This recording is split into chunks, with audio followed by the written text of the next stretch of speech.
Assalamualaikum warahmatullahi wabarakatuh. Berjumpa lagi dengan saya Lely Sagitarisa pada materi kekuatan asam dan basa. Minggu lalu kita sudah mempelajari larutan dan sifat-sifatnya. Air di sini merupakan suatu pelarut universal. Maksud dari universal di sini adalah pada umumnya atau sebagian besar. Air juga merupakan suatu elektrolit lemah. Artinya adalah sedikit terionisasi jadi ion-ionnya. Reaksi ionisasi pada air dapat dirumuskan H2O menghasilkan H+ tambah OH-. Sehingga untuk mencari tetapan setimbangan air dapat dirumuskan di sini K sama dengan H+ kali OH- dibagi H2O. Kemudian kita kalikan silang. Sini K kali H2O sama dengan H+ kali OH-. H2O tidak lain di sini adalah air atau water, sehingga di sini adalah bisa disingkat KW sama dengan H+ kali OH-. KW di sini tidak lain adalah ketetapan air. Pada suhu 25 derajat, di sini diketahui bahwa harga KW besarnya 10⁻⁴. Menurut persamaan di atas, H+ sama dengan OH- sehingga KW sama dengan H+ kuadrat. Nah, kita masukkan di sini harga KW 10⁻⁴, ini H+ kuadrat. Kita cari H+-nya sehingga di sini 10⁻⁴ dibagi 2 sehingga menghasilkan 10⁻⁷. Karena besarnya H+ itu sama dengan OH-, maka besarnya OH- juga sama dengan 10⁻⁷. Ini hanya berlaku pada air. Skala di sini dibagi 2, yaitu skala pH dan pOH. pH ditambah pOH di sini adalah 14. Sekarang kita masuk pada skala pH. Kita lihat di sini pH di sini ada 0, 7 dan 14. pH dikatakan netral kalau dia pH-nya 7. Semakin ke kiri di sini pH-nya semakin kecil, asamnya semakin kuat. Semakin ke kanan mendekati 14 di sini pH-nya semakin besar. Nah, berarti basanya semakin kuat. Kita sekarang masuk skala pOH. Kebalikan dari skala pH. pOH di sini dirumuskan 14- pH. Nah, untuk skala pOH di sini tetap untuk dikatakan netral kalau dia mempunyai pOH 7. Semakin ke kiri di sini pOH-nya semakin kecil. Berarti dia semakin basa kuat ya. Semakin ke kanan di sini pOH-nya semakin besar. Nah, asamnya semakin kuat. Catatan di sini, semakin besar harga Ka, maka kekuatan asam semakin besar. Asam kuat dan pH-nya semakin kecil. Kebalikannya, kalau semakin kecil harga Ka, maka kekuatan asam semakin kecil. Berarti dia asam lemah. pH-nya semakin besar. Demikian juga untuk basa. Semakin besar harga Kb, maka kekuatan basanya semakin besar, basa kuat, dan pH-nya semakin besar. Semakin kecil harga Kb, maka kekuatan basanya semakin kecil, basa lemah, dan pH-nya semakin kecil. Di mana di sini adalah Ka itu ketetapan asam dan Kb adalah ketetapan basa. Mungkin dari sini ada yang ditanyakan, kalau tidak kita lanjutkan. Sekarang kita masuk larutan asam dan basa. Asam di sini adalah suatu zat yang dalam larutannya terionisasi menghasilkan ion H+. Ya, di sini dapat dirumuskan HNa menghasilkan NH+ tambah AN-. Nah, rasanya masam. Sifat berikutnya. Sifat berikutnya bersifat korosif. Dapat merusak marmer dan logam karena di sini dia berikatan dengan oksigen. Tergolong elektrolit Sifat berikutnya, jika diuji dengan kertas lakmus merah akan tetap merah. Kalau untuk kertas lakmus biru akan menjadi merah. Berdasarkan daya hantar listriknya, di sini asam basa terbagi ada asam kuat, asam lemah, basa kuat, dan basa lemah. Kita masuk asam kuat. Asam kuat di sini contohnya adalah HCl, HBr, Hi, H2SO4, HNO3, HClO4, HClO3, dan lain sebagainya. Alfanya, derajat ionisasinya itu mendekati 1, artinya dia dianggap terionisasi sempurna. Untuk rumus mencari H+ dirumuskan Ma kali N, di mana N menyatakan jumlah valensi ion H+. pH-nya ini min log H+.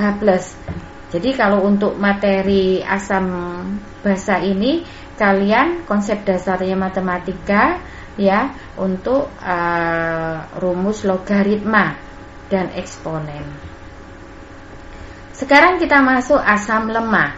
Contohnya HF, H3PO3, HNO2, H2C2O4, H2CO3, CH3COOH, H2S, HCN. Harganya untuk alfa di sini antara 0 sampai 1, dianggap terionisasi sebagian. Untuk rumus mencari H+-nya dirumuskan, di sini ada 2 rumus, akar Ka kali Ma. Yang rumus kedua bisa Ma kali alfa kali valensi. Alfa di sini bisa dirumuskan akar Ka per Ma. Untuk mencari pH di sini min log H+. Jadi pada dasarnya untuk membedakan mana dia asam kuat asam lemah, sebenarnya di soal cukup mudah, kita lihat ada alfa atau Ka. Kalau salah satu ada alfa atau Ka, dipastikan ada, nah berarti lemah ya. Tapi kalau misalkan tidak ada, itu biasanya dia asam kuat. Sekarang di sini jika belum diketahui harga Ka, di sini kita dapat mencarinya dengan rumus suatu ketetapan keseimbangan. Di sini dirumuskan HNA menghasilkan NH+, ini harusnya ada plus ya, tambah AN- menghasilkan Ka sama dengan H+ pangkat N, A pangkat N- per HNA. Sekarang kita masuk basa. Basa di sini didefinisikan suatu zat yang di dalam larutannya terionisasi menghasilkan ion OH-. Dirumuskan di sini bentuk umumnya LOHN menghasilkan Ln pangkat N+ tambah NOH-. Sifatnya di sini rasanya pahit, getir. Nah, contohnya seperti sabun, deterjen, sampo ya. Nah, tadi yang asam contohnya banyak sekali ya. Sifat berikutnya bersifat kausatif. Kalau asam tadi korosif, kalau basa di sini kausatif. Maksudnya apa? Dapat merusak kulit. Contohnya, kadang kala kita kalau misalkan mencuci pakaian, ya, kalau kita tidak sesuai dengan pH kulit kita, kulit itu biasanya kelihatan seperti lubang-lubang ataupun besisik ya, kalau istilahnya ya. Nah, contohnya seperti itu. Gatal-gatal, nah, berarti dia bersifat kausatif. Tergolong elektrolit. Jika diuji dengan kertas lakmus merah menjadi biru dan kertas lakmus biru tetap biru. Contohnya di sini kita masuk basa kuat ya. Yang tadi sudah. Sekarang kita masuk contoh basa kuat. Contohnya NaOH, KOH, RbOH, CSOH, CaOH 2 kali, SrOH 2 kali, BaOH 2 kali, SrOH 2 kali, AgOH 2 kali. Harga alfanya di sini mendekati 1, berarti dia terionisasi sempurna. Untuk rumusnya OH- dirumuskan Mb kali valensi. Valensi ini menyatakan banyaknya ion OH-, POH-nya min log OH-. Sebenarnya rumusnya untuk basa kuat dan asam kuat hampir sama. Kalau asam berarti H+, H+, kita cari A+, kemudian pH. Kalau basa kuat, OH- sama POH. Sekarang kita masuk basa lemah. Contohnya NH4OH, FeOH 2 kali, LeOH, N2H5OH. Harga alfanya di sini antara 0 sampai 1 dianggap terionisasi sempurna. Rumusnya mencari OH- dirumuskan akar Kb kali Mb. OH- bisa juga mencari OH- itu Mb kali alfa kali valensi. Ya, untuk mencari alfa itu akar Kb per Mb. POH di sini min log OH-. Jika belum diketahui harga Kb, dapat dicari dengan rumus ketetapan keseimbangan. Sama ya, seperti asam lemah, LOHN menghasilkan Ln plus tambah NOH-. Nah, untuk mencari Kb-nya berarti kan ini ruas kanan dibagi ruas kiri ya. Berarti L pangkat N plus OH min pangkat N ini dipangkatkan koefisiennya dibagi LOHN. Ini ada beberapa soal ya berkaitan asam dan basa. Sekitaran ada di sini 18 soal. Nah, untuk soal-soal ini caranya untuk memahami soal-soal ini kalian pelajari dulu, kalian baca, kemudian tentukan apakah larutan itu asam atau basa. Ya. Dibaca dulu soalnya, kemudian kita harus tentukan larutan itu asam atau basa. Kemudian tentukan lagi apakah dia termasuk kuat atau lemah. Untuk melihat kuat atau lemah, cukup kalian lihat ada alfa atau Ka atau Kb. Kalau salah satu tersebut ada Ka, Kb atau alfa, berarti dipastikan larutan tersebut lemah, entah itu asam lemah atau basa lemah. Contohnya, misalkan pada soal nomor 1A. Di sini H2SO4. Ya, kita tentukan dulu ini termasuk asam atau basa. Ternyata asam. Kuat atau lemah, kita lihat apakah mengandung Ka atau alfa. Tidak, berarti dipastikan di sini H2SO4 adalah asam kuat, sehingga kita mencari pH-nya dulu baru POH. Demikian juga HCl. HCl ini merupakan asam. Kita tentukan asam atau basanya dulu. Asam. Kuat atau lemah kita lihat ada alfa atau Ka. Kita lihat tidak ada, berarti HCl ini merupakan kuat. Contoh yang lain, yang D. Di sini NH4OH, kita tentukan asam atau basa. Ini basa.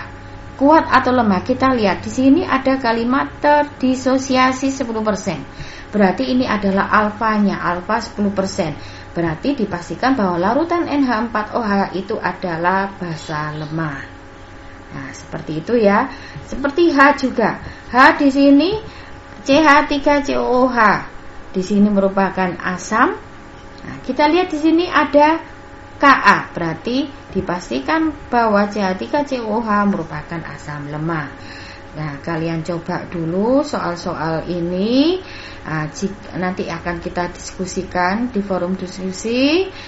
Kalau ada yang belum bisa ditanyakan. Terima kasih atas perhatiannya. Saya ucapkan wassalamualaikum warahmatullahi wabarakatuh.